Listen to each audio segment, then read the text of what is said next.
Então, boa noite a todos, sejam todos bem-vindos, sintam-se todos acolhidos e abraçados. Boa noite, Sheila.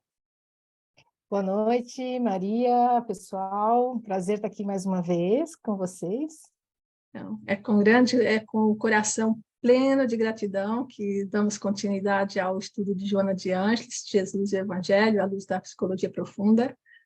E esta é uma iniciativa do NRSP, Federação Espírita Holandesa, e os amigos da AME Brasil. E hoje temos a satisfação imensa de ter novamente a presença da nossa querida Sheila. Obrigada. E ela vai falar do tópico Jesus e o relacionamento. Então, vamos começar. Sheila, a palavra é sua. Bom, pessoal, que bom, então, estarmos mais uma vez aqui estudando sobre Jesus, não é mesmo? Que é um estudo incansável, né? Não tem como a gente conseguir abarcar todo o conhecimento de Jesus, e Joana nos dá, nesse livro, Jesus e o Evangelho, à luz da psicologia profunda, um conhecimento sobre essa figura, né, maior, né, que nós temos como exemplo na nossa humanidade, né, que realmente Jesus ele traz toda a representação do que é a individuação que Jung fala, né, no processo de individuação que Joana reforça na psicologia espírita, da importância de nós irmos ao encontro do self, o self, então, o espírito imortal, querendo dizer que o ego, nessa condição que nós estamos neste momento, é parcial e quase sempre unilateral. Quer dizer que quando nós ficamos excessivamente presos ao ego, nós estamos nos afastando do self, certo? Acho que isso todo mundo já consegue dominar bem, não é? E hoje, quando nós vamos falar de Jesus e relacionamento, dois temas fundamentais, né, no capítulo 14 e 15 do Jesus Evangelho, é o egoísmo e a vingança, né? Então, eu tenho uns slides que vão apenas nos guiar no pensamento, né, do que esses dois textos podem nos trazer. Vamos ver aqui, pessoal, vocês estão conseguindo ver? Conseguem? Sim, sim. Sim? Então, tá bem.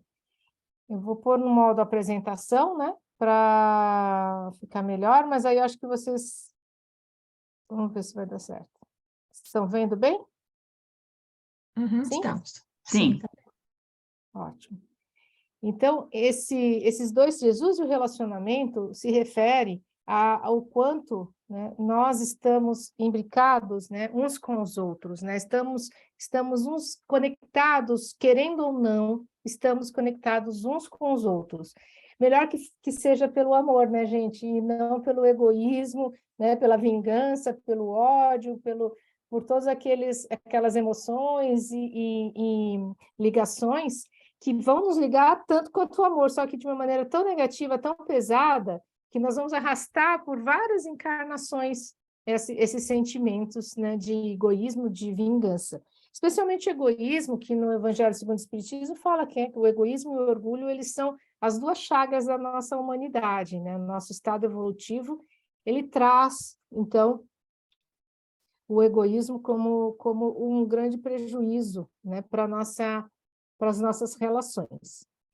O egoísmo, em contraponto ao altruísmo que Joana de Ângeles nos traz, né, está relacionado exatamente com o excesso, né, de foco, o excesso de interesses sobre o ego, sobre nós mesmos. Ego é eu, né, mas é um eu pequeno. O self também significa eu, mas é o eu profundo, o eu superior.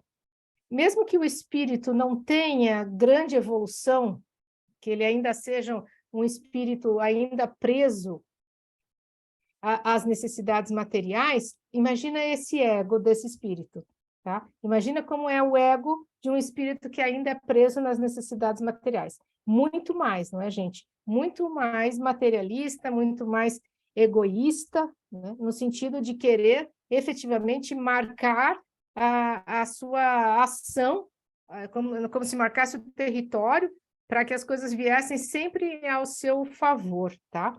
Então, são muitas justificativas, disfarces e cegueira moral que uma pessoa que tem o egoísmo, né, a idolatria do ego, como representação na vida. Vocês já estudaram um pouco da estrutura psíquica, né? Acho que vocês já conhecem um pouco, então sabem, né, que nós precisamos de uma persona para se expressar, que é o nosso papel social.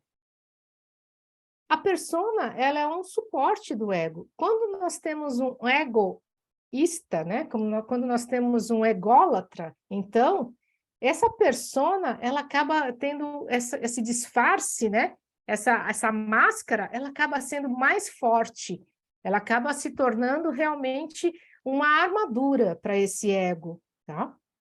Então, o contraponto do altruísmo, né? Justamente porque quando nós temos responsabilidade na nossa vida com o outro, em relação ao outro, e aí essa imagem ela é muito propícia, porque mostra o altruísmo, não é? Duas crianças, uma impossibilitada de brincar, de caminhar, de correr, não está sendo impossibilitada de brincar, né? Ela está brincando também com aquele que pode andar e correr.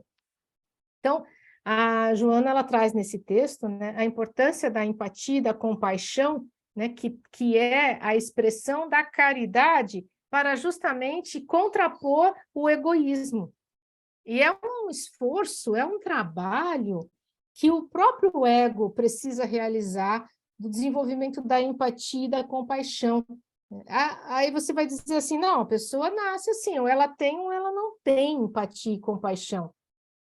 Talvez, né? Talvez o espírito realmente possa vir com essa habilidade, vamos dizer assim, né? Com essa evolução, a ponto de influenciar o ego. Mas é necessário que o ego também consiga identificar na existência atual, porque não se esqueçam que a existência atual é a personalidade que o ego está desenvolvendo.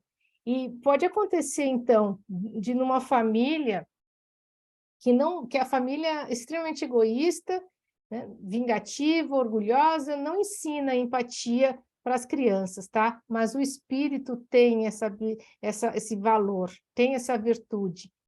E ele vai conseguir influenciar esse ego, mesmo que o ego não aprenda durante a vida os valores superiores, se o espírito conseguir influenciar esse ego e esse ego tiver relações depois que possam mostrar para ele o valor, né, da compaixão, por exemplo, então ele vai desenvolver. O que vocês acham, pessoal? Isso que eu estou trazendo aqui para vocês faz sentido? Vocês acham que pode ser assim mesmo? Que o ego teria condições de se desenvolver, apesar de o ambiente não propício, não acolhedor para o desenvolvimento da compaixão e da empatia? Eu acho que sim, porque ele já traz uma bagagem também de outras vidas, né? Então, não é só daquele momento que ele está vivendo, né? Acho que a gente pode aprender. Não, então. E já traz a bagagem e pode aprender também. Isso. Eu concordo, Marise. A questão é que os sentimentos ligados ao altruísmo, eles são superiores, não é? Então, o ego, muitas vezes, ele precisa fazer um grande esforço, né? A influência do espírito realmente precisa ser muito forte, maior do que o ambiente, maior do que as influências que o ego está sofrendo, para que o ego possa se dobrar, né, a essa forma de estar sendo influenciado. Mas acontece sim de situações em que as pessoas se desenvolvam muito mais do que os seus familiares, seus amigos, elas realmente se diferenciam, né? Então, a Joana, ela continua trazendo essa questão, né, do quanto o altruísmo está ligado à alegria de agir no bem e para o bem. O meu é página 97, só para a gente dar um pulinho ali, mas eu vou voltar para o texto, né? Quando o homem se impregna dos sentimentos de amor, sem jaça, que é sem falhar, né? Naturalmente sintoniza com o psiquismo do homem Jesus, passando a receber-lhe a inspiração. Ao tempo em que frui emoções incomuns que se caracterizam pela alegria de viver e de agir. Então, a Joana fala, então, da importância, né, de nós nos conectarmos com essa faixa vibratória do homem Jesus, que, na prática, né, ele ensinava como agir uns com os outros, e não necessariamente por caridade. Para Jesus, estava diretamente relacionado com a natureza do ser, né, ser naturalmente empático, naturalmente com caridade ou com compaixão, agir assim, uns com os outros. Foi isso que Jesus veio trazer, né? Ele ensinou dessa maneira. E, por outro lado, né, também houve uma dificuldade das pessoas. Olha que aqui, não sei se vocês estão vendo essa imagem, né? Olha a cara aqui dessas pessoas, olhando para Jesus, agachado, acolhendo uma mulher.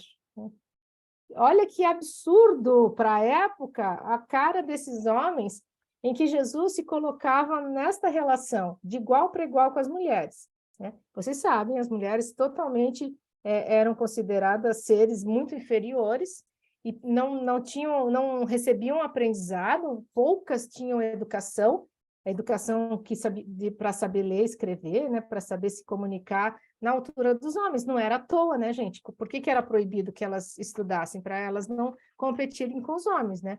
Mas Jesus, ao contrário disso, ele ensinou justamente ir ao encontro do outro, como uma revolução social mesmo, né, que Joana está trazendo, né? O homem Jesus enfrentou o egoísmo, né? O homem Jesus enfrentou esse egoísmo em toda a sua trajetória e soube freá-lo nas investidas de orgulho ferido, de inveja sistemática, de pessimismo, de presunção descabida.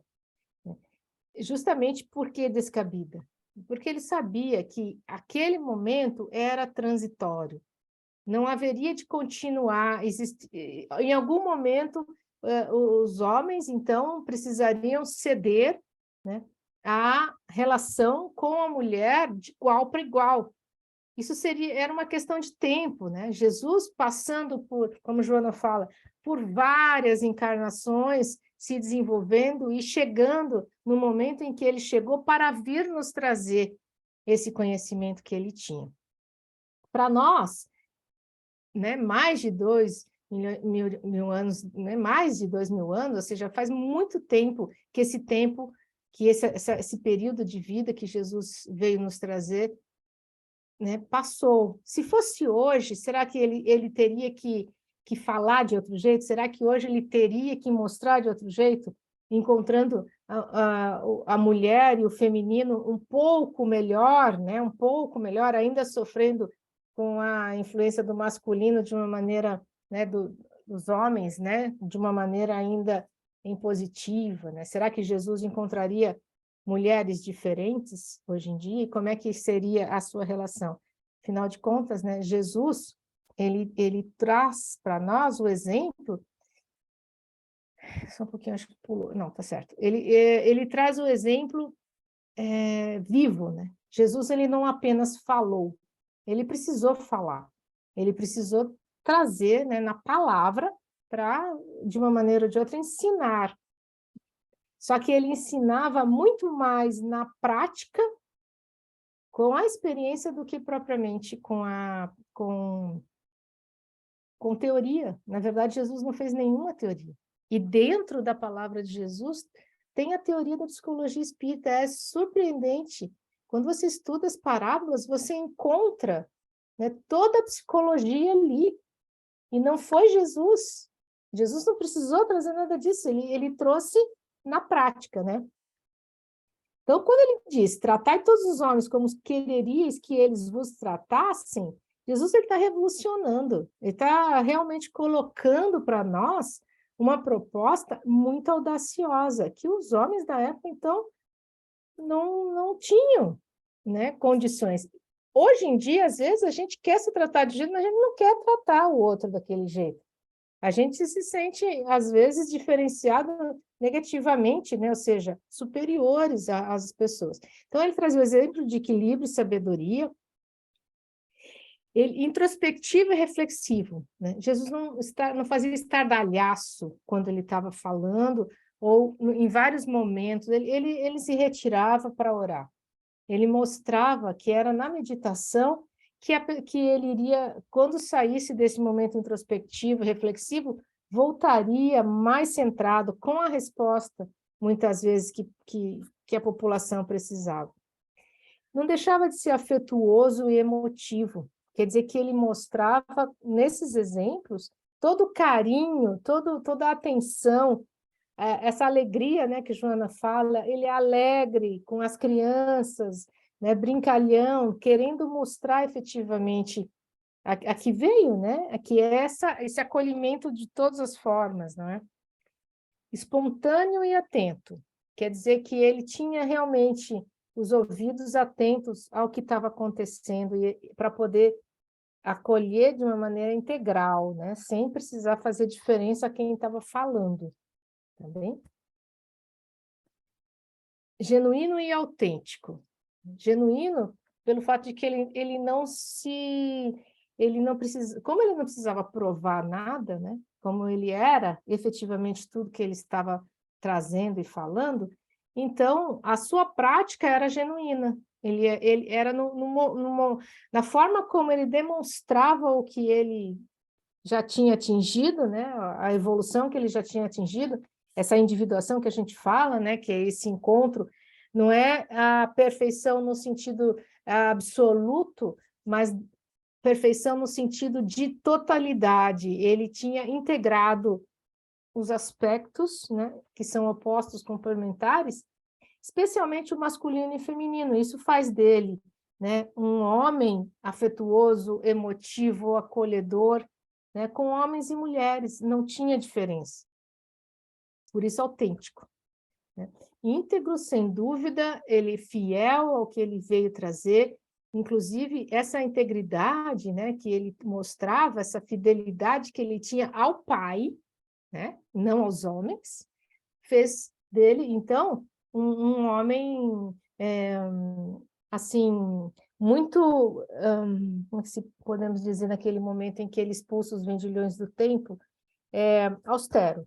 Né? Um homem assim, que ele mostrou, a integridade dele era completa, não era parcial, apenas quando ele estava falando palavras doces e bonitas, não. Quando ele precisou defender a casa do pai, aqui é um templo sagrado, você não deve vender nada aqui dentro, que não é lugar para isso, então ele estava defendendo essa integridade, né? Sendo realmente genuíno. E sabendo de fato que era necessário algum movimento, né, para que pudessem acusá-lo, para que ele pudesse seguir toda a caminhada que ele precisava seguir, né, até a cruz, ser entregue por Judas e tudo mais. Estava tudo, realmente tudo nas escrituras, né? Alguém gostaria de falar? Não? Podemos continuar? Eu só queria falar, né, Sheila, lembrar, né, que Jesus era doce, era amável, era tudo, mas ele também, quando precisava, ele era ali, austero, né? Não sei se a palavra é essa, mas dizia o sim, sim, não, não, com o mesmo amor, com a mesma fraternidade, mas dizia quando era necessário, né? Né? Isso mesmo, isso mesmo.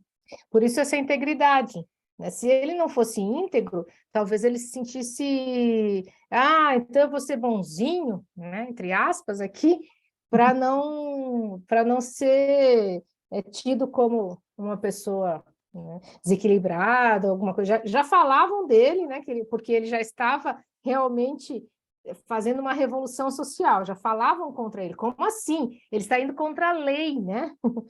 Então, imagina se ele fosse contra a lei e de uma maneira desequilibrada, né? Ora uma coisa, ora outra. Não, ele era um homem que mostrava tudo isso que a gente está falando aqui, né? De uma maneira constante, tá?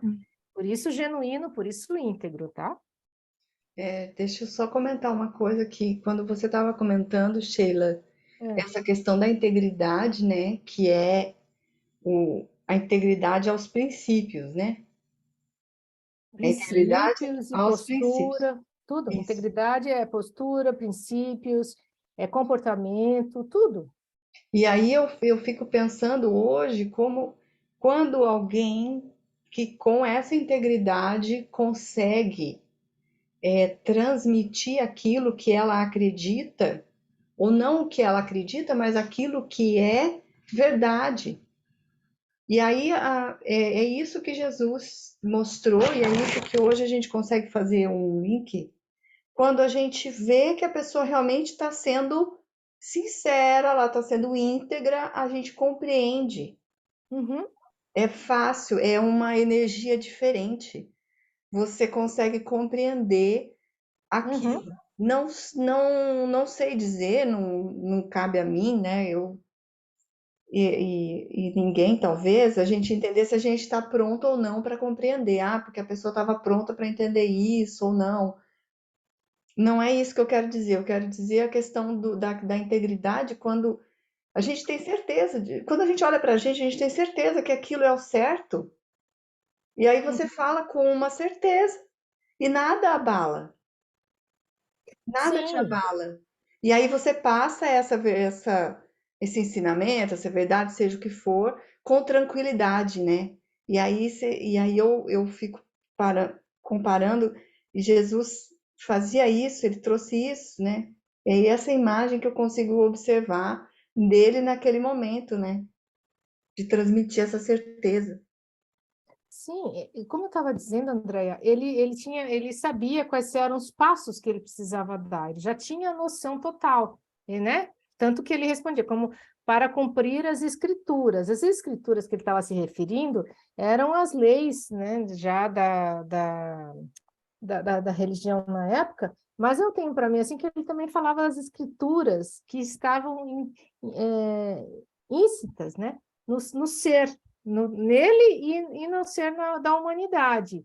Tanto que eu gosto de fazer uma brincadeira assim, que as nossas escrituras é o nosso processo reencarnatório. Nós temos escrituras também, nós temos todo um processo que nós já nos comprometemos e que nós vamos seguir, ou não, né? Ou o ego vai ser tão egoísta a ponto de não assumir compromissos que ele se comprometeu, ou seja, ele vai descumprir as escrituras. Então, é nessa integridade de Jesus, ele cumpria as escrituras porque era necessário. E aqui Joana fala na página 94, né? Todas as suas ações eram altruísticas, mesmo que ameaçando a sua existência segura na forma de apresentar-se e na maneira de realizar o que deveria.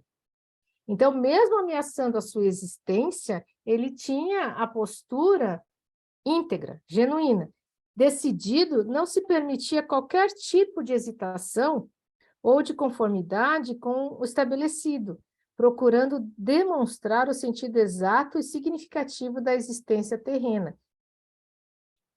O significado exato da existência terrena, a gente pode pensar, então, que é esse compromisso que nós temos neste momento do aqui e agora, né? Nosso momento aqui e agora, nós temos todo um processo evolutivo para cumprir, é necessário, né? Esse é o nosso objetivo, fazermos o nosso processo evolutivo continuar, né? Nós temos, assim, então, na nossa existência, um contínuo.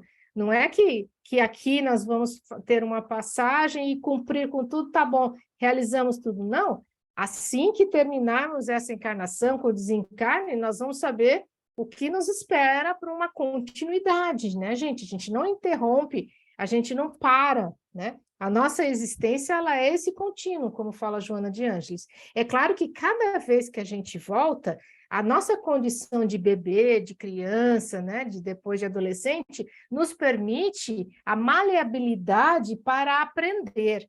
É por isso que nós conseguimos aprender tudo de novo. É necessário, né? O espírito, às vezes, vem muito aprisionado nas suas certezas, e aí, se não fosse esse período de mais ou menos 14, 15 anos, assim, que nós temos uma maleabilidade no aprendizado, imagina como seria difícil que nossa família gostasse da gente e cuidasse da gente, né? A gente precisa ser muito queridinha, por isso que a gente fala, né, que o bebê é uma gracinha, que é para ele poder ser cuidado e receber o que ele precisa receber tudo de novo, né? Porque a gente vem tudo de novo, vocês sabem disso, né? Não estou falando nada de estranho para vocês.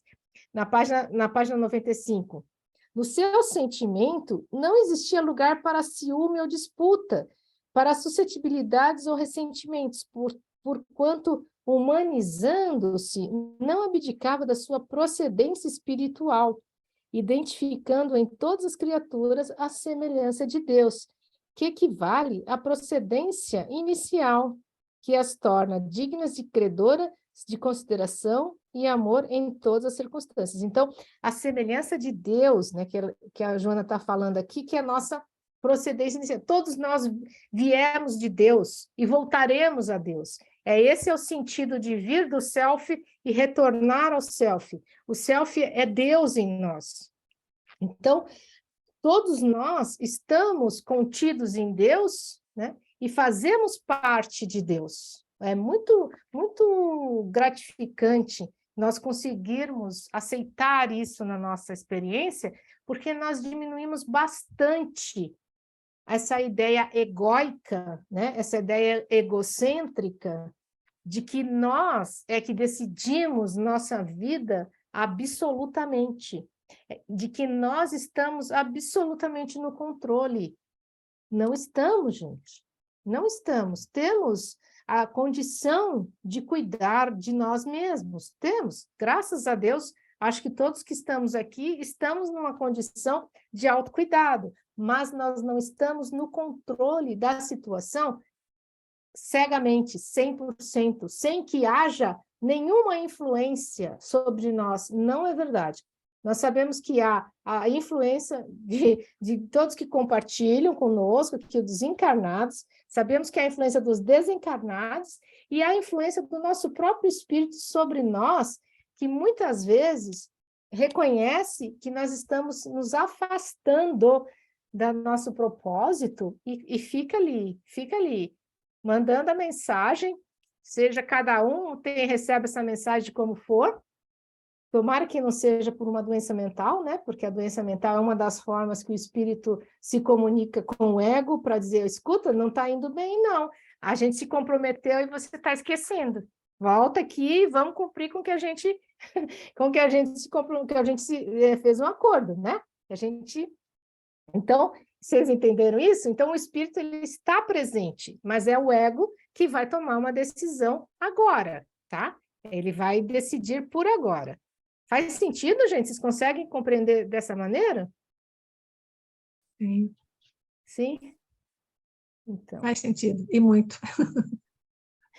E essa integração dos opostos, né, que Joana fala frequentemente aqui no texto e em outros textos, está se referindo a como Jesus, integrando ânima e ânimos, né, os aspectos masculino e feminino na vida, ele conseguiu expressar, então, com firmeza e doçura ao mesmo tempo. É essa integração dos opostos.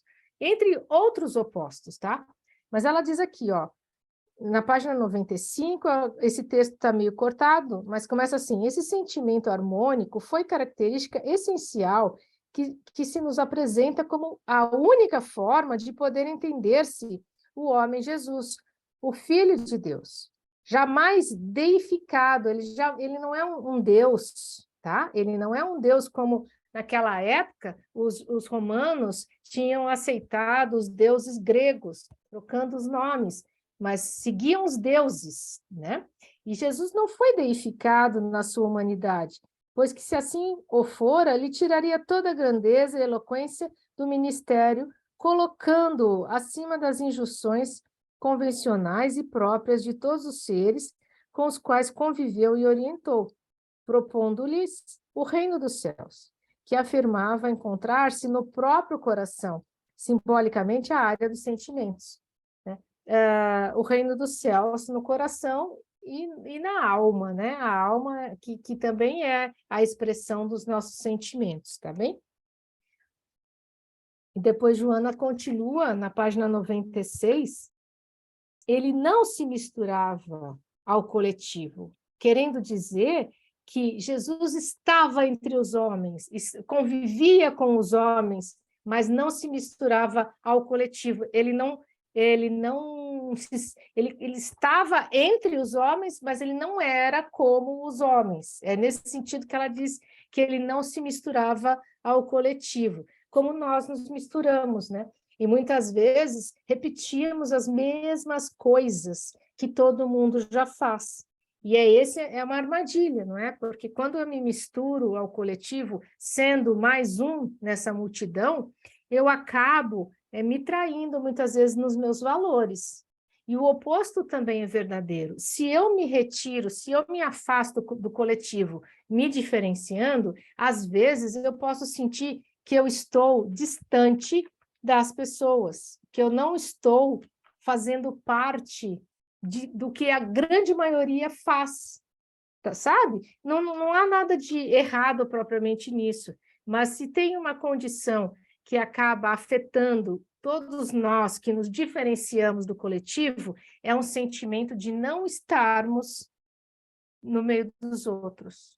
Isso é bom e é ruim, depende da personalidade, da característica de cada um, né? É claro que quanto mais nós nos diferenciamos do coletivo e elevamos o nosso propósito na nossa existência, nós ocupamos a nossa vida com valores mais elevados, e não valores medianos ou mundanos, né? Nós ocupamos a nossa vida, então nós temos muito mais prazer, muitas vezes, de estar levando um alimento para alguém, ou participando de um grupo de estudos, ou, sei lá, visitando alguém que está doente. A gente se sente melhor fazendo isso do que estando, por exemplo, como Joana fala, numa festa ruidosa, né, em que as pessoas estão ali consumindo uma bebida sem muito critério, sem muito limite, e estão ali, sabe, simplesmente expondo, né, a própria existência, né, que se a gente for pensar, né, porque elas estão expondo o corpo, expondo nem sempre pensamentos diferenciados, estão expondo os mesmos pensamentos que todo mundo. Estão entendendo? É como Joana fala, né, de uma festa ruidosa, né, que é essa justamente que as pessoas não se diferenciam. Então, como ele não se misturava ao coletivo, embora estivesse nas massas, evitando sempre o condicionamento da cultura da época e suas exigências absurdas como mesquinhas. Ele jamais se apegou a qualquer coisa, valores terrestres, projeção social ou política, que são peculiares à natureza humana em determinado estágio da evolução, e que constitui infantilidade moral e espiritual compatível com as exigências do mundo exterior. Então, essa projeção social, muitas vezes, está relacionada com uma imaturidade mesmo.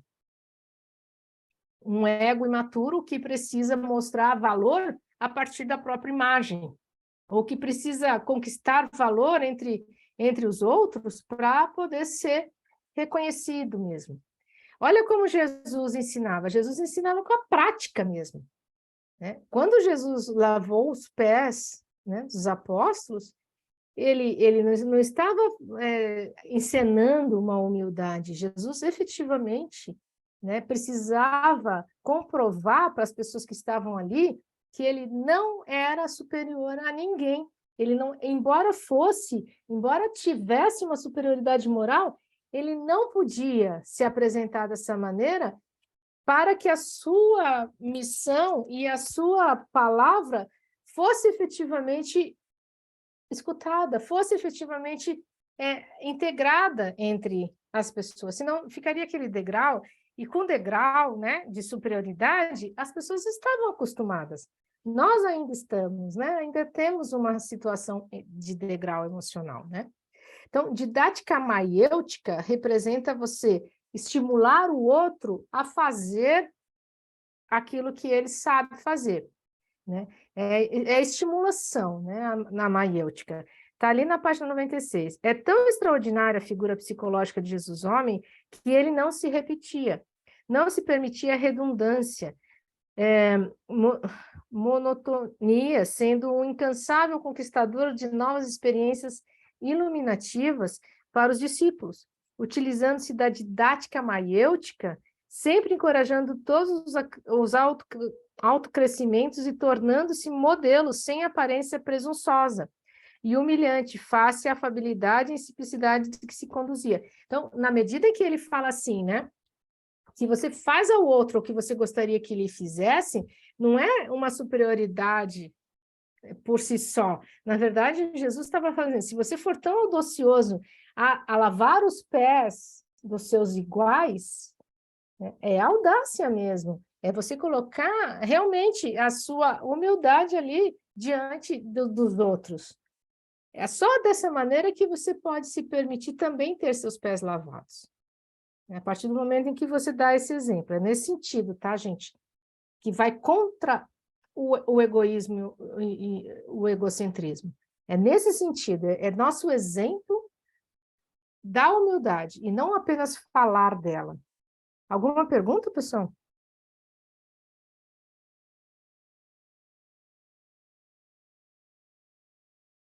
E aí, será que a gente consegue? Será que a gente põe em prática, né, aquilo que Jesus nos traz? Eu não estou vendo, então se alguém colocou, deixa eu ver, alguma... Não, ninguém colocou pergunta. É que eu estou mais... Vocês estão ouvindo um barulhinho? Acho que é do meu computador, né? Acho que eu devo estar... Vocês estão ouvindo ou não? Não, Não? na verdade, não. Ah, então que bom, então só eu que ouço mesmo. Gente, esse aqui é Gandhi, né? Gandhi, ele conseguiu viver na experiência dele aquilo que ele veio cumprir. Porque ele, inicialmente, vocês sabem que ele é um advogado, né? Ele estudou em Londres, ele conheceu os dois lados da situação do povo indiano, né? O povo, os que tinham condições de estudar, iam para Londres, tal, Inglaterra, e conseguiam se aperfeiçoar, voltavam e exploravam os outros que ficaram lá, padecendo na Índia. E Gandhi fez o contrário, né? Gandhi ele veio justamente ensinar valores, especialmente da não violência, né? Mas muitos valores, assim, realmente. Então, no texto seguinte, ali, a vingança, Jesus ele deixa uma questão muito mais séria para nós, que é não resistai ao mal que vos queiram fazer. Então, se a vingança é uma patologia do ego, um primarismo da humanidade, quer dizer, então, que o ego... Você sabe que mesmo desencarnando, o ego segue com a mesma consciência, né? Não sei se vocês sabiam disso, mas eu já vou dizer. Sabem, porque quem trabalha em grupo mediúnico sabe que o espírito ele fica com os mesmos pensamentos que ele tinha, muitas vezes, ou até ele segue, ele volta, né, para o núcleo da existência dele. Então, a pessoa vive, mas ela tem um único foco. Quando desencarna, às vezes volta para esse foco, fica ainda requisitando aquela mesma situação. E então, a patologia do ego, né, está especialmente baseada na vingança, em que esse ego, ele se sente ultrajado e ele quer reparação a todo custo, mas de preferência que o outro sofra muito mais do que ele sofreu, porque aí sim ele estaria, né, vingado. Então, como a Joana está trazendo, que é esse primarismo da humanidade que, infelizmente, né, nós ainda vivemos assim. E, justamente, Gandhi, ele tentou trazer o oposto disso, né? Tudo aquilo que fizeram contra ele, ele dizia, não me ofenderam, não me maltrataram, não fizeram nada, porque eu não me ofendi, eu não me deixei afetar. E daí, então, ele não tinha que perdoar ninguém, era assim que ele dizia, né? E como esse atraso moral do espírito, né, que Joana traz, a vingança, né, como sendo aquilo que realmente aprisiona as criaturas, né? Permanece no primarismo, o perdão exausta o indivíduo. Ela fala que a partir do momento em que o espírito consegue perdoar, se não consegue perdoar e libertar o outro, né, dessa conexão mental que eles fazem, que no mínimo ele recolha a sua intenção. Se ele não consegue perdoar ainda, recolhe a intenção e deixa de provocar esse atrito, né, mental que acontece quando a pessoa tem um instinto de vingança contra o outro, tá? E aí o espírito, então, que está ligado a um ao outro, né? Então, os espíritos interligados, eles vão se libertar para poder seguir adiante e não ter mais essa conexão primária, né? Bem reduzida, né? Ao que nós conseguimos perceber assim que gera violência, que gera todas as guerras de um modo geral, né? Essa situação, ela realmente ela vai. Quando Jesus fala assim, não resistir ao mal, né, ele está falando não para a gente ser passivo, mas para a gente ser pacífico. Não resistir ao mal é você não revidar, é você não enfrentar, é você não confrontar. E, justamente, né, nós não vamos nos tornar pessoas submissas, simplesmente, mas a gente não vai levantar a espada. Se alguém levanta uma espada contra nós, ou a gente vai, de uma maneira ou de outra, calar, né, até chegar o momento propício para falar, ou dependendo da nossa situação, a gente vai tentar argumentar e negociar, né? Aqui, a não violência, nesse exemplo da parábola do bom samaritano, Jesus foi buscar justamente no samaritano, que era um povo extremamente rechaçado, né, pelos outros povos, foi buscar no samaritano aquele que tinha o coração superior, aquele que tinha essa superioridade moral, e que Jesus falou o tempo todo, né, da não violência, ao contrário, né, de você poder socorrer um samaritano para mostrar que essa violência, ela realmente ela tem que ser banida das relações, né? E aí ele trazia também a coragem contra a hipocrisia dos pares ali, né? Não seriam pares dele, né? Mas pares dos que estavam ali naquele momento, que eram os doutores da lei, que eram os que deveriam saber realmente o que era o correto a ser realizado. Não estou falando que eles eram pares de Jesus, não é isso, mas como sabedoria, Jesus se equiparou aos doutores da lei. Só que nenhum doutor da lei conseguiu realmente dialogar com ele de igual para igual, né? E teve uma vez aquela provocação de um soldado que mostra uma moeda em que tinha a figura de César, e ele pergunta quem é. De quem é esse dinheiro, né? Já que todo mundo não pode prescindir do dinheiro, todo mundo precisa de dinheiro, de quem é esse dinheiro? Aí Jesus falou assim, olha, quem está aí? César, então dai a César o que é de César, isso não é meu, eu não tenho nada com isso, eu não preciso disso. Aí, olha só essa superioridade moral que Jesus traz, então, quando ele coloca dessa maneira, né? Ele sai fora dessa disputa política e fala, não tenho nada a ver com isso, meu negócio é outro, né? Meu reino não é deste mundo. Então, essa humanidade altiva, vigorosa e compassiva de Jesus é que, ao falar, ele não precisava explicar, já estava dito, né? Já mostrava coragem, já mostrava essa vivacidade e autenticidade. A lei de causa e efeito, então, relacionada à não violência, é quanto nós podemos transformar nossa existência na medida em que a gente transforma essa vingança, né, em perdão. Aí eu transformo a lei de causa e efeito, eu tenho condições, inclusive, de recuperar muitas e muitas existências ou centenas de milhares de anos, né, de paralisação no ódio. Se eu consigo me livrar da vingança, me livrar desse sentimento e transformar o meu futuro, não é? Somente assim eu conseguiria transformar o meu futuro. Então, não resistir ao mal a fim de não vitalizar a escravidão aos instintos inferiores. Se eu resisto ao mal, ou seja, se eu resisto no sentido de contrapor, tá? Então, vem alguém para me atacar e eu continuo contrapondo. Não resiste. Não estou lutando, né? Não estou brigando.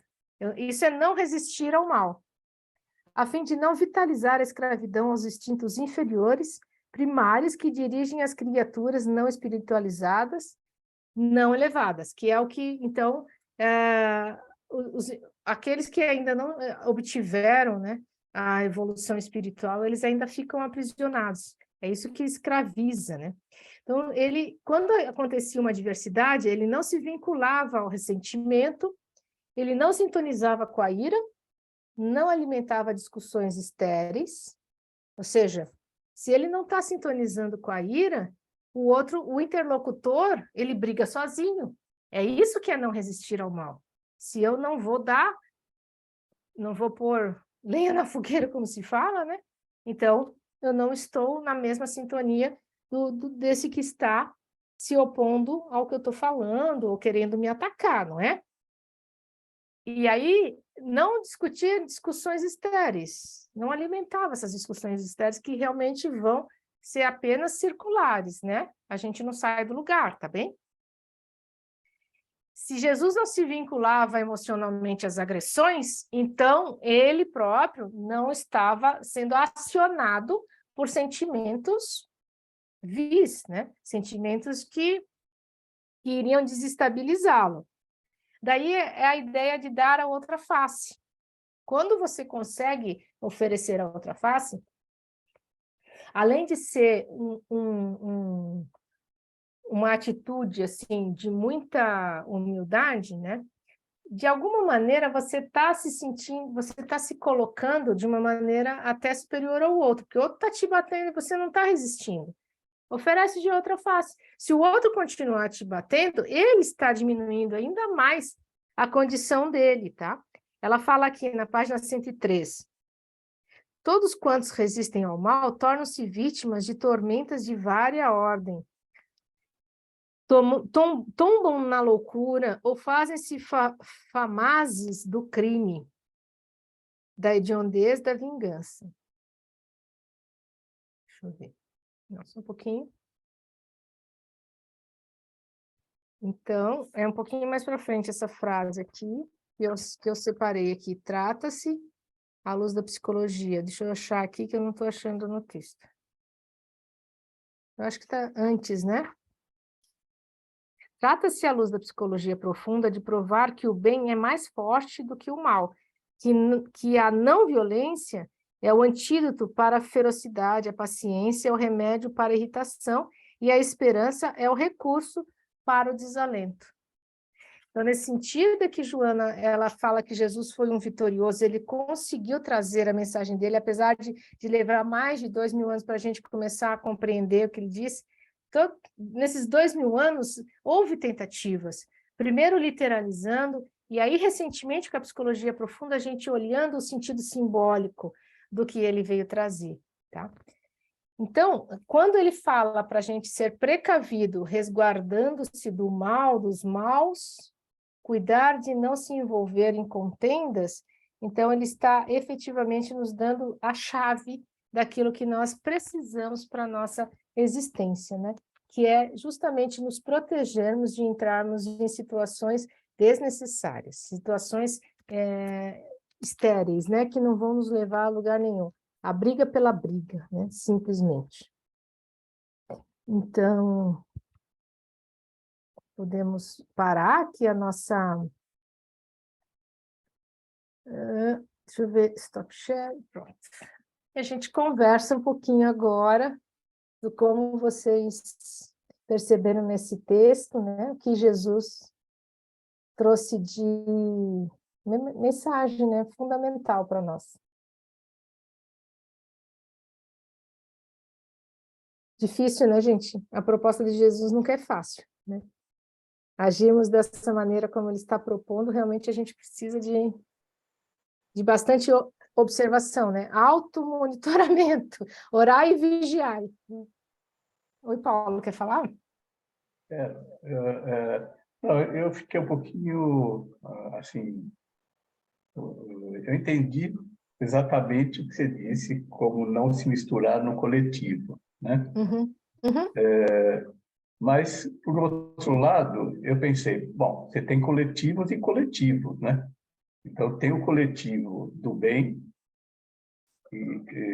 eu não sei se esse coletivo que está dizendo aqui é só aquele coletivo do mal, né? Porque os exemplos que você deu o coletivo da pessoa que vai para uma balada, uma coisa assim, que vai estar sujeito a algumas coisas. Não sei, até você poderia não se miscuir com esse grupo, né? Ou ir nesse lugar e não fazer exatamente as mesmas coisas. Isso. E tem o outro grupo, que é o grupo do bem, que é o grupo dos cursos que você faz, tal, que você está aprendendo, e esse aí você tem que se misturar mesmo, né? Você faz parte desse grupo, você troca com esse grupo, né? O grupo do... Então, Paulo, A gente procura aprender com a psicologia espírita que não há como separar o bem e o mal, tá? Não há como você falar o grupo do bem e o grupo do mal. Não dá para falar uma coisa dessas. Todos os ambientes, todas as pessoas, todos os lugares, eles têm o bem e o mal coexistindo. É claro que existe uma predominância, é claro que existe um propósito. Aí é diferente, né, Paulo? Se você se associa a um coletivo que tem um propósito para o bem, para o estudo superior, ok. Agora a gente está falando da gente poder se diferenciar do coletivo como um todo, tá? É você não se identificar, mesmo que seja um coletivo voltado para o estudo do bem. É você saber o teu papel ali. É você saber que cada um que está ali está contribuindo ou não. E o quanto você está contribuindo, o quanto você realmente está conseguindo aprender e ensinar ali naquele meio, sem ficar misturado, sabe? Sem ser igual. Isso, entende? É nesse sentido que a gente está trazendo de não se misturar ao coletivo, né? Jesus, ele circulava na multidão, ele estava com todos eles, ele se alimentava com a população, né? De um modo geral, mas ele sabia o que ele estava fazendo ali. Ele estava dando um exemplo, ele não se misturava com aquela cultura. Porque quando havia necessidade, ele se sentia sobrecarregado com as exigências, ele se retirava para orar. E não tinha quem falasse para ele, mas Jesus, tem um monte de gente esperando. Não, agora eu vou conversar, eu vou orar com meu pai. Eu vou fazer a minha retirada necessária. Então, é esse autorrespeito que a gente precisa ter também, né? Mesmo que a gente esteja num trabalho edificante, a gente precisa saber, não, agora eu preciso me retirar, agora não dá para eu estar com vocês. Ficou bem mais claro agora para mim. Obrigado. Mas, viu, Paulo, a gente, mais do que nunca, a gente precisa entender que o bem e o mal estão juntos, viu? Tudo bem, tudo bem. É que no exemplo que você deu, exatamente me pareceu alguma coisa assim, né? Quer dizer, a festa era realmente o lugar que você não devia estar. Mas eu entendi agora que o não se misturar no coletivo é para você se preservar como um indivíduo mesmo, né? Você não ir pela cabeça dos outros, não é exatamente. Então, agora eu entendi dessa forma. Geralmente nos exemplos a gente dá exemplos bem radicais, né, que é para ficar bem marcado, né? Mas é claro que todas as situações elas podem ser muito positivas ou muito negativas para nós, né? Depende de como a gente entra na situação. Vamos dizer que a gente está lá no estudo da casa espírita e a gente se contraria muito com o que estão falando.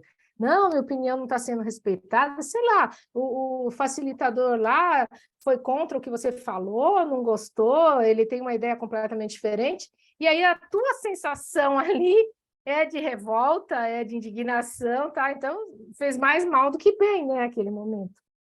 Entendeu? Então, não quer dizer, né? Não quer dizer que a gente esteja num ambiente que é para ser favorável, é para ser levado, né? E o outro não. O outro é para ser totalmente né, prejudicial. Acho que as chances de ser prejudicial e benéfico são maiores, mas vai depender da gente.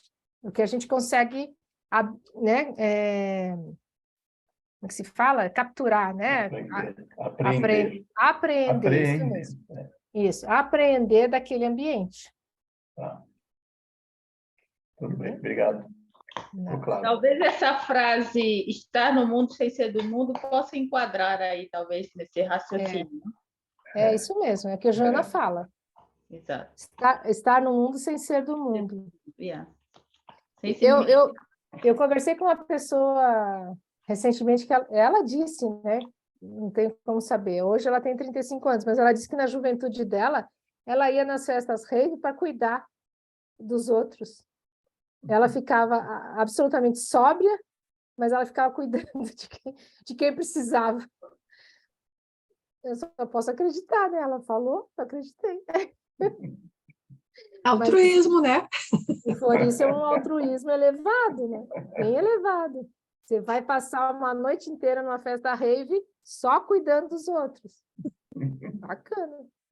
Eu estava aqui lembrando o pessoal fala muito dessa experiência com o Chico Xavier, né? Que o Chico também, às vezes, ia num bar e estava lá também, quer dizer, estava lá, mas não era de lá, né? Ou então tinha contatos com pessoas assim que a sociedade não aprovava, né? Mas ele estava fazendo o papel dele de irmão da humanidade, tratando, né? Com Sim. aquelas irmãs que eram de vida fácil. Enfim, tem muitas histórias na vida do Chico que é contada pelas pessoas que conviveram com ele, né? Que a gente não sabe se foi enfeitada um pouquinho ou se realmente aconteceu daquele jeito, né? Mas tem exemplos nesse sentido aí, né? De estar num grupo onde presumidamente as coisas não são muito boas, mas a pessoa está lá e consegue fazer o papel dela, está íntegra ali, né? Como é o caso desse exemplo que você deu. A pessoa estava lá cuidando dos outros. Ela disse, né? Não estou afirmando. Mas aí eu estava lembrando do filme do Chico, do Divaldo, que tem uma passagem assim também, né? Que ele eles vão numa casa de prostitutas, né? E aí o tio Nelson, né? O irmão Nilson. dele, tio Nilson, ele fica lá, ele fica envolvido com as moças, né? E aí o Divaldo fala para ela, não, a gente não pode mais voltar lá porque o Nilson se perde, o Nilson, ele acaba querendo... Aí a Joana fala, mas você tem que voltar lá, é por isso que você tem que voltar lá, você tem que voltar lá todos os dias. Lembra? Vocês viram o filme? Então, ela fala, vocês têm que voltar lá, vocês têm que ajudar, elas que precisam. Jesus veio para cuidar dos pecadores, maneira de falar, né? Veio para cuidar dos pecadores, né? Não foi dos santos. É. Então, se encaixa também nessa postura de algumas pessoas já com uma moral mais elevada, né? Sim.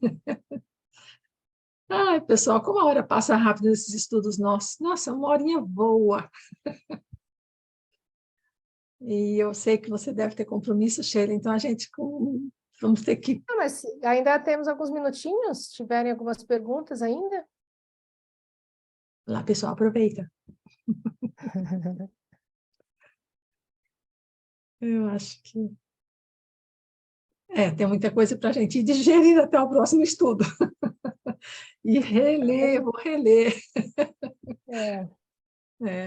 Tá certo, então tá bom. Então Tá bem, então, gente. Prazer. eu vou parar a gravação, Sheila, para a gente encerrar mesmo, né? Então, Tá certo. obrigada por enquanto.